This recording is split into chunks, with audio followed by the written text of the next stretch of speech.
దైవ మర్మములు సహోదరుడు భక్తసింగ్ గారి అనుభవంలో దేవుడు ఆయనకు బయలుపరిచిన మర్మములను అనుదినము పంచుకొనుట. మే 17. పాపము వలన వచ్చు జీతము మరణము. రోమపత్రిక 6వ అధ్యాయము 23వ వచనము. పాపము చేయవాడెవడో వాడే మరణమునందును. యెహెజ్కేలు గ్రంథము 18వ అధ్యాయము 4వ వచనము. అప్పుడప్పుడు తలంచిన విధముగా మనకు నష్టములు కలుగును. 2వ రాజుల గ్రంథము 4వ అధ్యాయము 38వ వచనములో ఒక గొప్ప కరువు వచ్చిన విషయము చదువుదుము. వర్షము లేనందున ఎక్కడా ధాన్యం లేకపోయెను. భూమి బీడుగా పడి ఉన్నందున తినుటకు ఏమైనా దొరుకునాయని జనులు ఇటు అటు వెదుకుచు వెళ్ళుచుండిరి. బియ్యము గాని కూరగాయలు గాని గోధుమలు గాని వారికి లేవు. అందువలన వారు ఆకులు తిని జీవించుచుండిరి.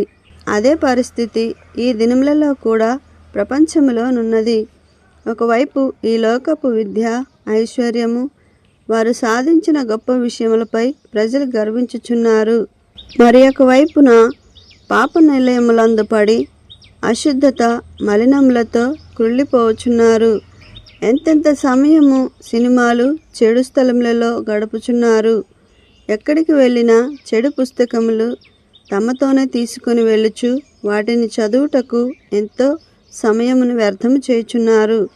2వ రాజుల గ్రంథము 4వ అధ్యాయము 39వ వచనంలోని మనుషులు కూరాకులను ఏరుటకై అడవిలోనికి వెళ్ళినప్పుడు వారు వెర్రి ద్రాక్ష తీగలను చూచి వాటి ఆకులను తెంచి పెద్ద కుండలో వేసి వండొచ్చు. మనకి ఈరోజు మంచి భోజనం దొరికినది అని చెప్పుకొనుచుండిరి.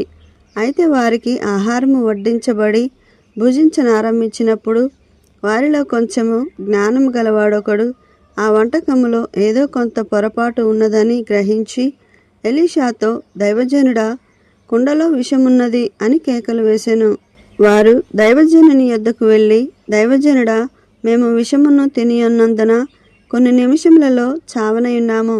దయచేసి మాకు సహాయము చేయము అని చెప్పినప్పుడు దైవజనుడు వారికిచ్చిన ఆజ్ఞ ప్రకారము కొంత పిండి తెచ్చి ఆ కుండలో వేయగా ఆ విషము విరుగుడయ్యెను.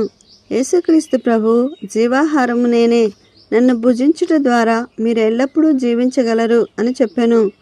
నీ జీవితములో పాపము వలన కలిగిన విషమునకు విరుగుడుగానున్న ఆహారము ఇది ఒక్కటియే.